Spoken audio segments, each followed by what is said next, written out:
नमस्कार।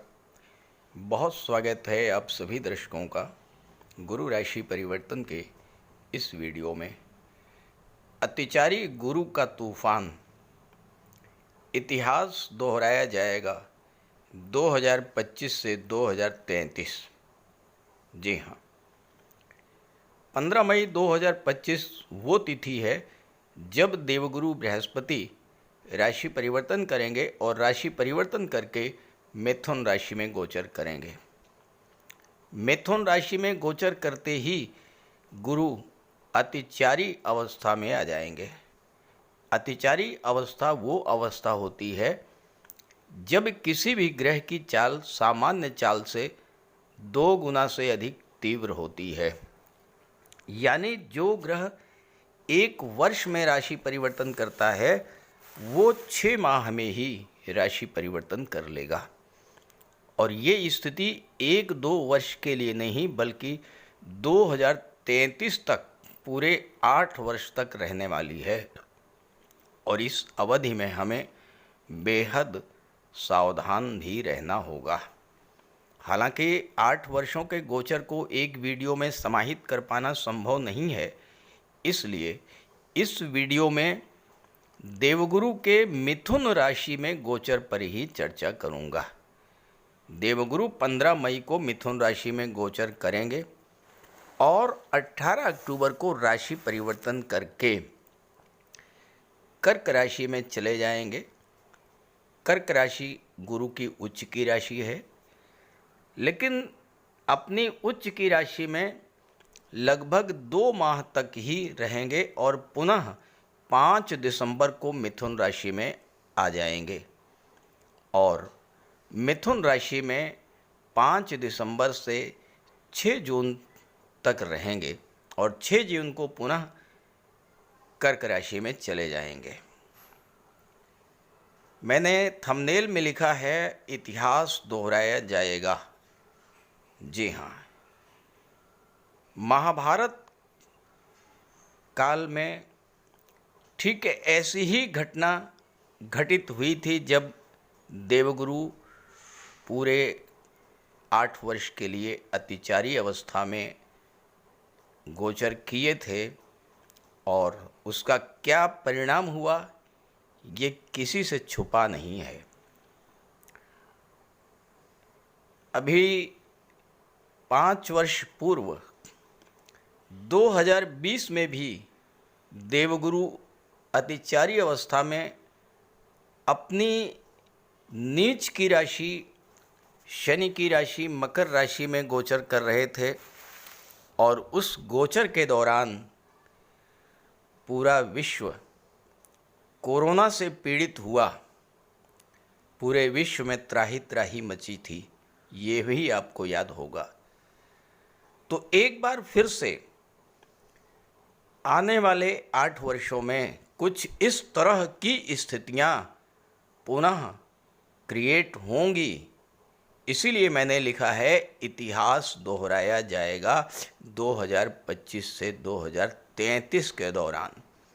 फिलहाल तो बात करेंगे 14 मई 2025 से 6 जून 2026 के गोचर का।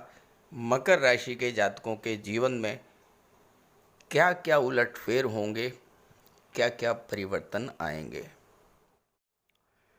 तो ये है मकर राशि के जातकों की कुंडली। देवगुरु आपकी कुंडली के 6ठे भाव में मिथुन राशि में 14 मई को गोचर करेंगे। यहाँ पर गुरु विदेश भाव और पराक्रम भाव के स्वामी हो करके 6ठे भाव में गोचर करेंगे और अब अतिचारी अवस्था में गोचर करेंगे।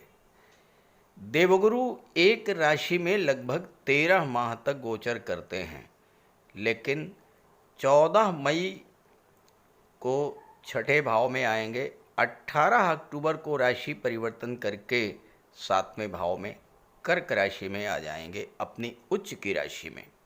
अब जरा सोचिए, मात्र 6 महीने में राशि परिवर्तन करके मिथुन से कर्क में आ जाएंगे। अब यहाँ पर आने के बाद वक्री होंगे और वक्री अवस्था में पुनः 5 दिसंबर को मिथुन राशि में गोचर करेंगे। लगभग 2.25 माह तक, 2 माह से कम समय तक ही गोचर करेंगे 7वें भाव में और फिर से 6ठे भाव में आ जाएंगे और यहाँ पर 6 जून तक रहेंगे। 6 जून को फिर से वापस कर्क राशि में। तो इस तरह से 14 मई से 6 जून लगभग 13 महीनों के दौरान देवगुरु मिथुन और कर्क 2 राशियों में गोचर करेंगे। मिथुन राशि से कर्क में जाएंगे, कर्क से पुनः मिथुन में आएंगे और पुनः मिथुन से कर्क में जाएंगे। तो आप समझ लीजिए कि कितनी तीव्र गति से गतिमान होंगे। और जब गुरु तीव्र गति से गतिमान होंगे तो उसी तेजी से अपना फल भी प्रदान करेंगे। लेकिन जितना तेजी से अपना फल प्रदान करेंगे, उन फलों में कमियां भी उतनी ही अधिक होंगी।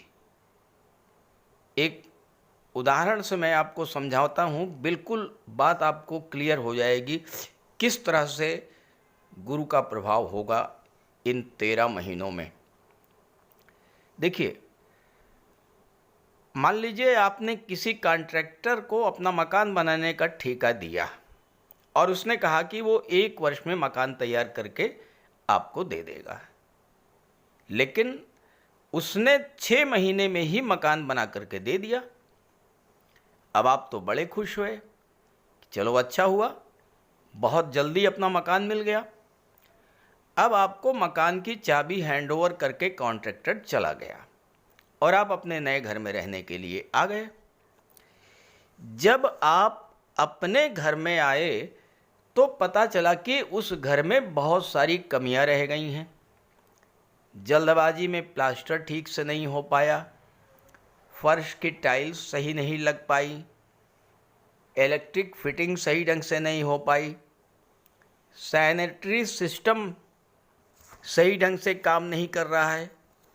इस तरह की तमाम कमियां उस मकान में आपको मिली और एक तरह से आपको लगा कि बहुत बड़ा अधूरापन रह गया।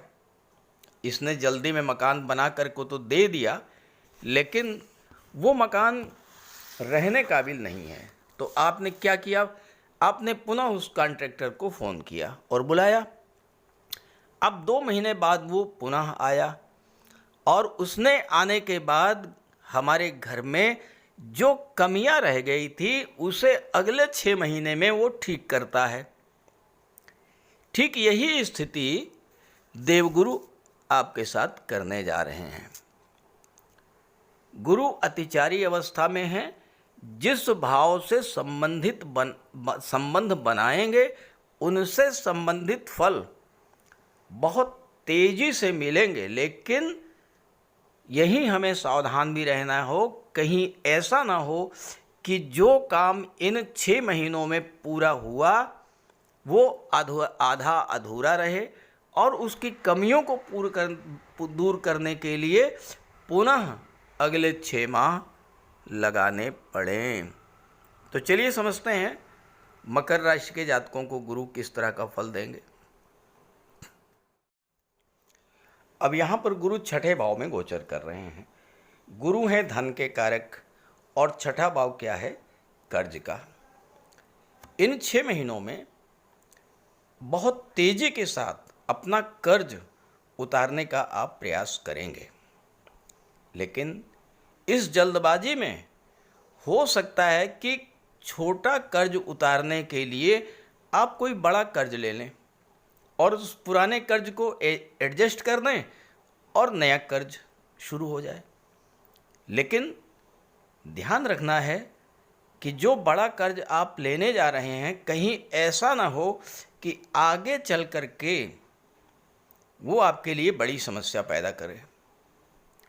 अब यहाँ गोचर करते हुए गुरु की दृष्टि 10वें भाव पर पड़ रही है। 10वां भाव आपका कैरियर प्रोफेशन का है। आप नौकरी बदलना चाहते हैं, गुरु अतिचारी हैं, गुरु की दृष्टि 10वें भाव पर पड़ रही है। आपको नौकरी बदलने के तमाम अवसर मिल जाएंगे,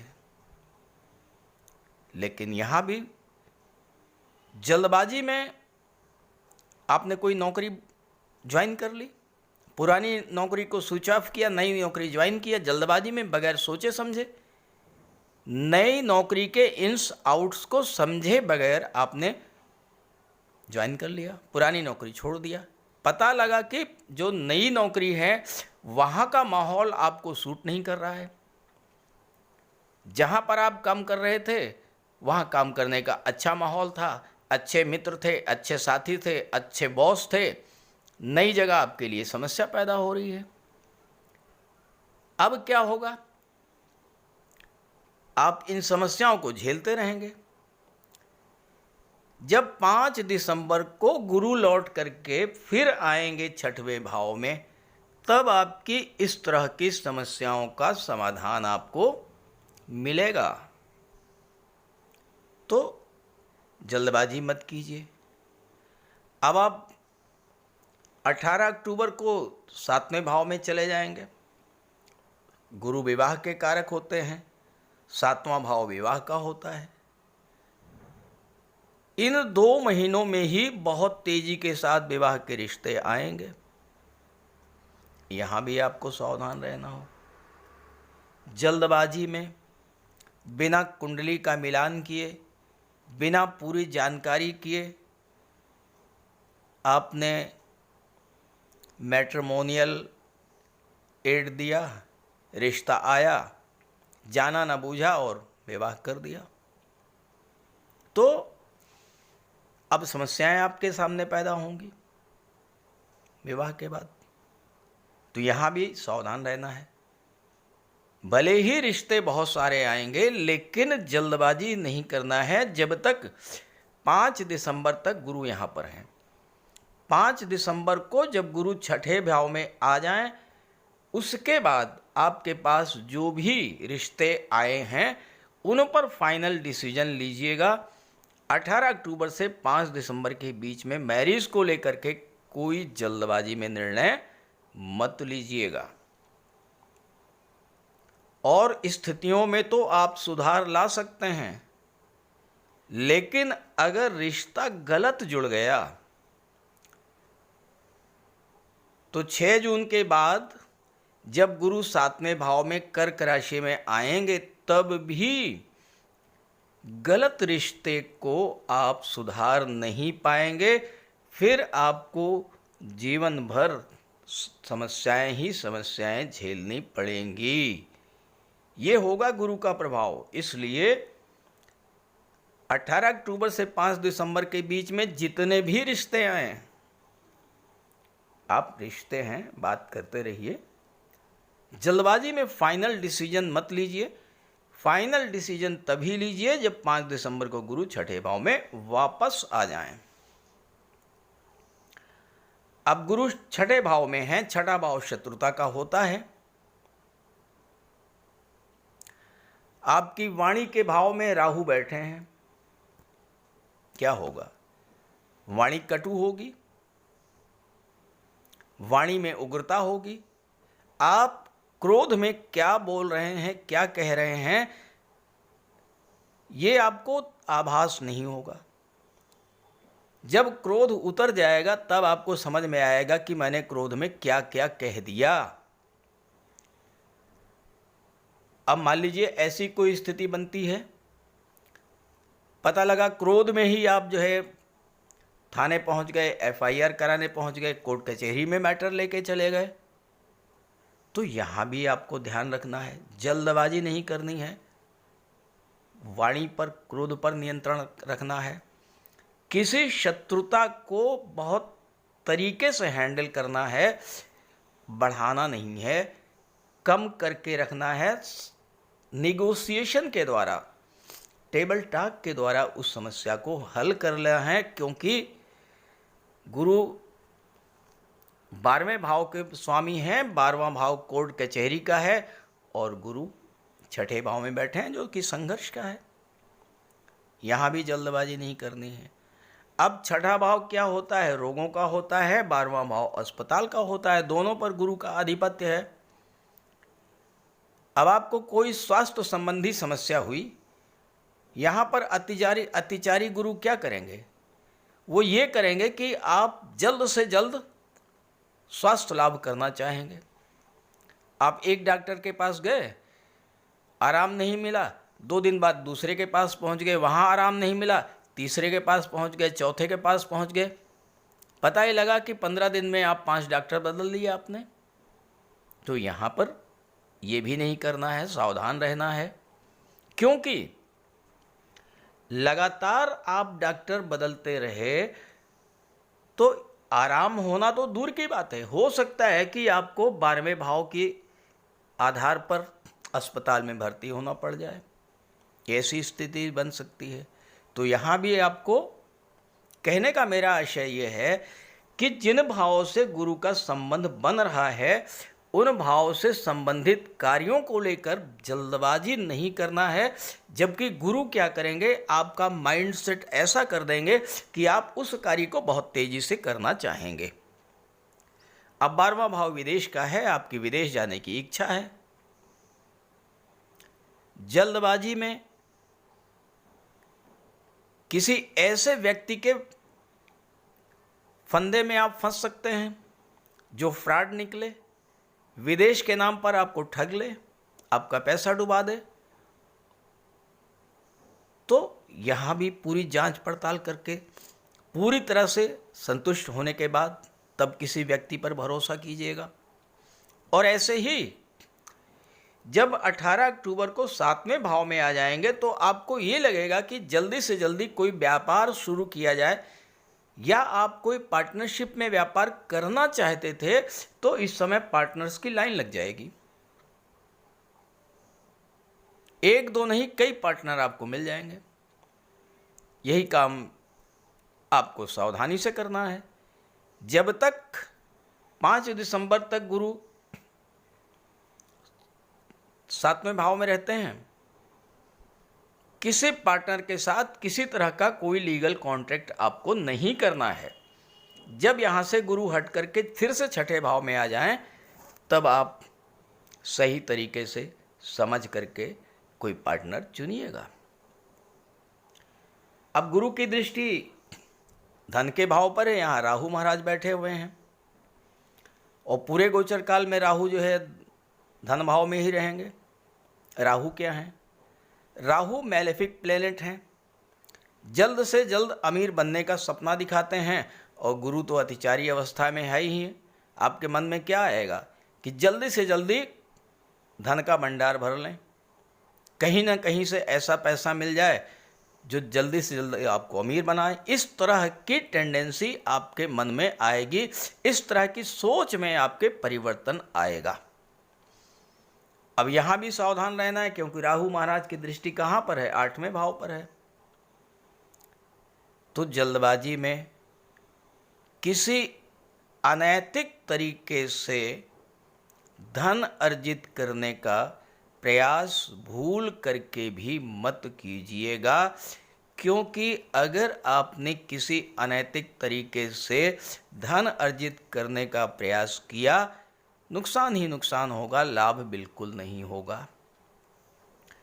अब गुरु तीसरे भाव के स्वामी हैं, आपके पराक्रम पुरुषार्थ में बहुत तेजी से वृद्धि होगी, आप उत्साह से भरे होंगे। अब यहाँ क्या होगा? कॉन्फिडेंस अच्छी बात है, बट ओवर कॉन्फिडेंस बहुत खराब स्थिति है। ओवर कॉन्फिडेंस में, अति उत्साह में, कोई जल्दबाजी में कोई डिसीजन आपने ले लिया, कोई नया कार्य शुरू कर दिया, अचानक से बिजनेस में पैसा लगा दिया, अचानक से आपने शादी ब्याह का निर्णय ले लिया, किसी भी तरह का कोई भी कार्य जल्दबाजी में, अति उत्साह में बिल्कुल नहीं करना है, क्योंकि गुरु तो आपसे यही कराएंगे। जितना तेजी से गुरु चलेंगे उतना ही तेजी से आप भी एक्शन लेंगे। तो इन बातों का आपको विशेष ध्यान रखना है, और अगर आप इन बातों का ध्यान रखेंगे और देवगुरु का उपाय करते रहेंगे तो कोई समस्या नहीं आएगी। जो लाभ गुरु देना चाहते हैं वो सभी लाभ आपको मिलेंगे। तो बात करते हैं उपायों पर। देवगुरु को प्रसन्न करने के उपाय बेहद आसान हैं। आप अपने माता पिता, गुरु और वृद्ध जनों का सम्मान करें। भूल करके भी उनका अपमान ना करें, उनकी सेवा करें और उनका आशीर्वाद प्राप्त करें। गुरुवार के दिन स्नान करने के जल में 1 चुटकी हल्दी मिला करके स्नान करें और स्नान करने के बाद हल्दी केसर का तिलक लगाएं। गुरुवार के दिन गुरु के बीज मंत्र ओम ग्रां ग्रीं ग्रौं सह गुरुवे नमः इसका जाप करें।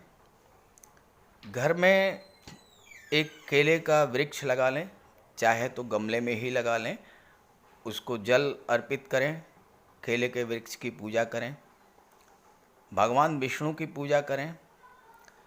भगवान विष्णु को पीला चंदन या केसर का तिलक लगाएं और केले के वृक्ष पर हल्दी मिश्रित जल अर्पित करें।